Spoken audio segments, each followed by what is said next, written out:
High বন্ধুরা, সিজিতার কিচেনে আপনাদের সবাইকে স্বাগত। আজকে হবে রুই মাছের শাঁসটা ঝোল। আমরা একটা গুঁড়ো মশলা রেডি করব। পরিমাণ মতন হলুদ গুঁড়ো, ধনে গুঁড়ো, জিরের গুঁড়ো, লঙ্কা গুঁড়ো আর স্বাদ মতো নুন দিয়ে আমরা মশলাটা রেডি করে রাখলাম। এরপর আমরা মাছগুলোকে ভেজে নেব। মাছগুলো আগে থেকে ম্যারিনেট করা ছিল নুন হলুদ দিয়ে। মাছগুলোকে ভেজে নিচ্ছি। মাছগুলো ভাজা হয়ে গেছে, তুলে নিলাম।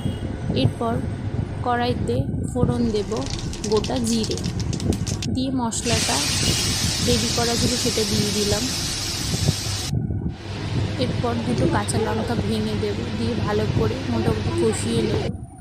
কষানো মোটামুটি হলে একটা টমেটো আমরা দিয়ে দেব, দিয়ে একটু স্বাদ মতন মিষ্টি দিয়ে দিলাম।